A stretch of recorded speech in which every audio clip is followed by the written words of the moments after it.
So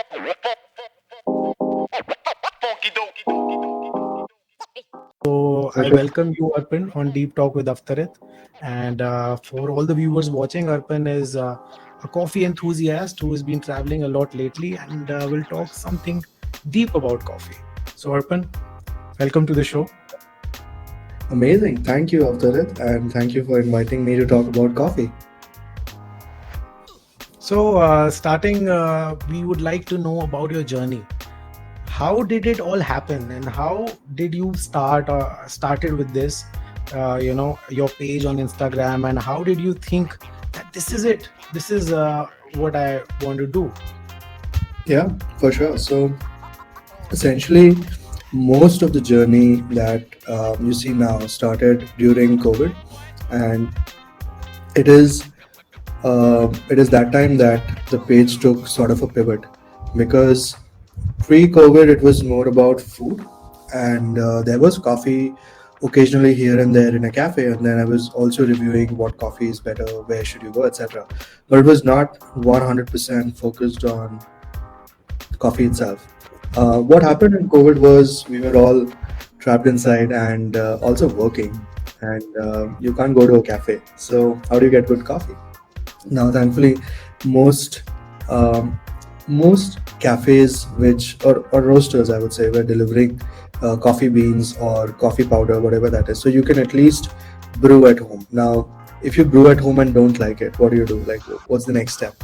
Now, coffee in times of COVID was dalgona, right? That's what everybody. Yeah, everyone's posting that. Yeah. So I would still see that as like a step ahead in terms of not just drinking like this coffee and water. You're still taking an effort to make your coffee better. So that's a great thing, I think. And the step forward is to understand, like, okay, where can I go from dalgona? Like, if I want to go from there, like, do I do like cold brew? Do I do like iced brew? Where can I go from here? And if I'm really like a enthusiast who used to drink espresso at a cafe, like, how do I do it?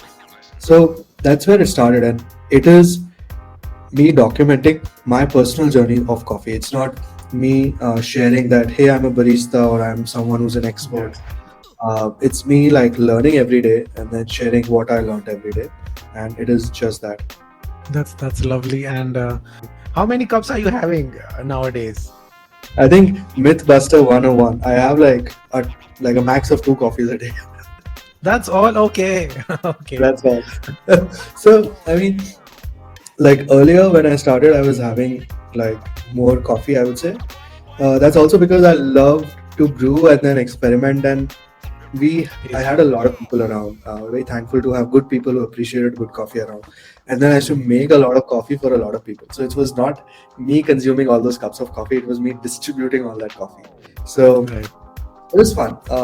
I used to brew a lot, but then nowadays mostly I'm brewing just for myself. I brew once in the morning and then once in the afternoon or in the evening, and that's it. And sometimes my evening coffee, I have it outside or I have it at the office. No big deal. Like, it's just 2 cups, sometimes one. One is enough for the day. One is enough to get you started, and then like sometimes at 4ish in the evening, I'll have a cup of coffee, and that's it. That's enough. So describe those 3 places which you love to go back again, and you enjoyed your cup of coffee there in India. Like in India, In okay. India, 3 in India, and 3 you can tell about outside India. Yeah.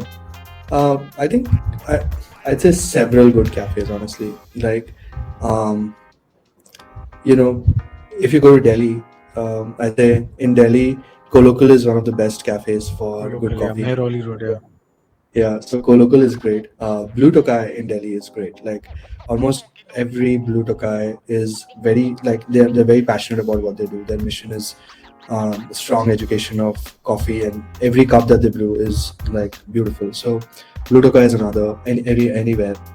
Um, the third one is always special. It's just the last one to include. It was called Uncle Heights Coffee Cafe, and it was somewhere in Sadashiv Nagar. So what blew my mind was the fact that the guy who made it, Like, I didn't know the guy. I didn't go to the cafe. I didn't give any instruction, like nothing special, right? I didn't even go. I didn't even ask for anything crazy. Right. But the coffee was straight sourced from a farm called Togri Uncle, and they had opened their cafe. So it's Oh. like true fourth wave coffee. So the coffee farmer opens their own store, and every cup of coffee that they serve is like great. Would you like to tell us about the history Yeah, of coffee? Because there is so much. If I go into a cafe, like I went to Roastery yeah, Coffee House in Kolkata, and yeah. it was good experience. But as a person who's not really in terms with the coffee and where it is coming from, like there is like all over the world the coffee is, and even when I go to Starbucks, I'm not able to like understand the bean properly. So would you like to take us through, throw some light on the history of coffee? For sure. I mean, um, like, glad you went to Roastery. Roastery is what we would categorize as a fourth wave cafe, and Oh wow. that actually sets a good tone to start this conversation about how coffee has evolved, right? So, coffee has been making waves in the recent months, but it's more than a cup that gives you the clarity that you need to look forward. It is There are actually a lot of stages of commercialization, if I would call it, that have led to this brilliant cup of coffee that has evolved now. So the first wave was like just commercialization. It was coffee imported from coffee producing nations. We are one of the coffee producing nations, and it is because coffee grows at a certain climate and altitude, and it needs shade, and then most times it only grows in a belt which is tropical, lower than tropical. That's where it is about. More than that, when first people started drinking coffee, they did not know that it was for flavor. They were doing it for clarity, more restfulness, or more they're using it like a drug to just power through their day. So Yes. commercial roasting, first wave coffee was dark roasted, and because it is bitter when dark roasted, put some cream, put some milk, add some sugar if you want, and then just serve it. So that's like how coffee started, right? That's the first wave of how we call it. The second wave is often attributed to the mermaid, the one that you have right now. It's about a better customer experience, right? So they kind of clarified this whole thing of coffee shops being a third place in life, right? It's not your work, it's not your home, it's your third place. It's where you meet your friends, it's where you kick back, relax. And they also introduced a lot of flavors and condiments, things you could add to your coffee, spice it up, just feel nice about it. But again, it was very uniform, and just the coffee itself was very bitter, and it was still, I would say, a commodity. The third wave of coffee, which actually just took over the world in the last 4 years, 3 to 4 years, is you can call it artisan coffee, right? Why I call it artisan coffee is because all the cafes who are sourcing this coffee, may it be a cafe in New York, may it be a cafe in like New Delhi, they know which farm and farmer they are sourcing it from, and Right. they are 100% in touch with what happened, how was it processed, and etc. Also, it is characterized by 100% Arabica. Um, Coffee has different varietals, and one of them is Arabica, one of them is Robusta, Liberica, Excelsia, a lot of varietals. It's like how you buy your rice, right? You have several types of rice. You don't use the same types of rice to make biryani, to make idli. Like it's all different. So it's I like see. coffee. You may use the same coffee for espresso. You don't use the same coffee for cold brew. Right? For a cold brew, you'd want a nice 100% Arabica. For an espresso, if you're drinking it just like that, for a little crema, people like to add a little bit of Robusta because that gives you a beautiful crema. So it's all like a recipe. So again, third wave coffee talks about how you have 100% Arabica, and coffee it's a bean, right? So when you press any bean, like let's say a soybean or a groundnut bean, it has oils. So coffee has about 120 oils, and that's what imparts the flavor into the cup, right? So most people ask me like, hey, what is this flavor coming from? Where are you getting all these flavors? Mm. Coffee has the flavor, and like, how does it have the flavor? It has the flavor because most of the farms that you will go to, you will see that beside the coffee there is also a pepper tree, there is also a papaya tree, there's also a jackfruit tree. Oh, all right. So over the years, all these things go inside the soil, and that forms some sort of a terroir. Like, it's unique to that soil, and that's how the Chemistry flavor. of yeah, chemistry of different flavors just because of these trees or plants just near.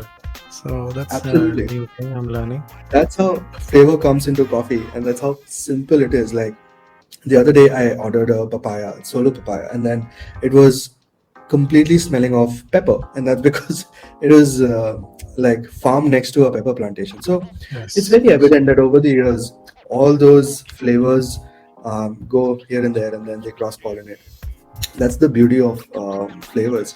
Now, like the third wave of coffee is about extracting that flavor. Like if there was pepper in a farm, how can you actually get coffee from that farm and feel pepper notes in your coffee? That's how it is, right? Is that simple. So you generally don't add anything because coffee is a fruit, and it is naturally sweet. Now, the sweetness of coffee is not heavily pronounced as sugar.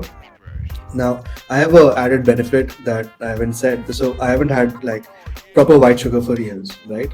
Never Okay. put sugar in anything. So if you don't have white sugar for 4 5 years, naturally your palate is sensitive towards Yes. just any sugar that it gets, right? So I feel coffee like very sweet, and some coffees are sweeter, some coffees are tart. So you feel all those flavors when you're not putting white sugar, like processed sugar, on your tongue. So that's how the coffee journey is into the third wave, and then the fourth wave of coffee, like how roastery you went to roastery, is categorized by complete transparency, right? It's like if you pick up a bag from the roastery coffee, it will say what is the variety of beans, what was the altitude of the farm, how was that lot Oh, processed, how did they roast it? Is it a medium roast? Is it XYZ? And then at the back, you'd see like a recipe card, like what is the brewing technique. So that is the fourth wave of coffee, like that it is and also focused on brew it correctly, brew it at home. This is what it was. So complete transparency. even coffee houses, they are also creating their NFTs where you can get NFTs, yeah. limited edition of a NFT, and for you, the coffee would be free for entire life.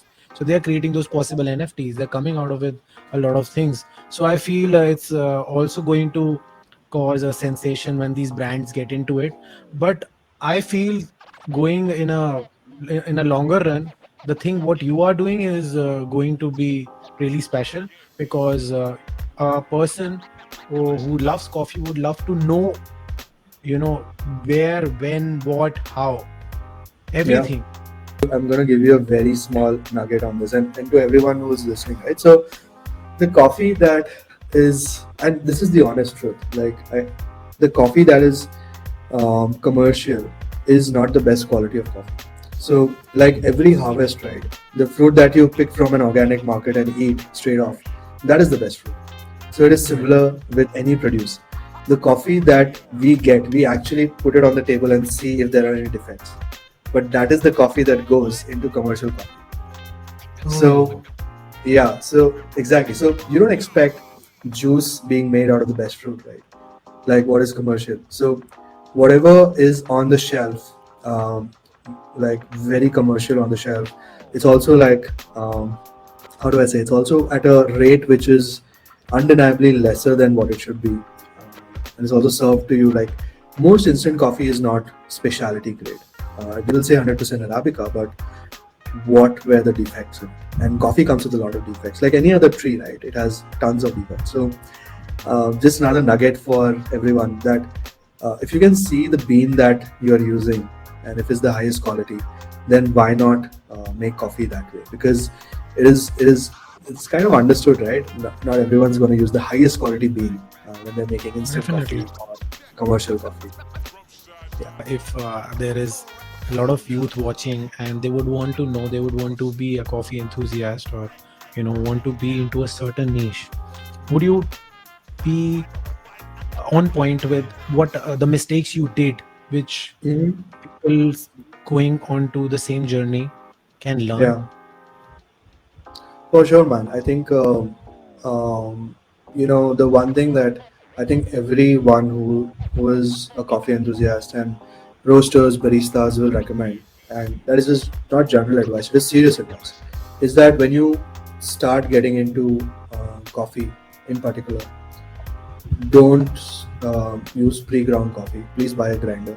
You can buy a grinder as cheap as $1,000, and you know just seeing your beans and seeing that they don't have any defects, because if you're young you want to see what you're putting in your body. You want it for the purity and the pure essence of it, and if you can see that your beans are defect free, right?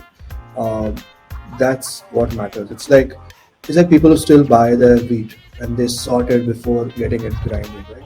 So just see your beans. Even if you're getting it from a coffee shop, ask them to show you the beans. Make sure they're free from any defects, or get it ground. So that, because once anything is powdered, you don't know what went inside. It Yes. could even be a stone and it was powdered. What you're drinking, you don't know. Right. So just get a coffee grinder. You can get it on Amazon. It's like not a big investment, and then start from there. Once you that is the essential starting point. Don't start from playground.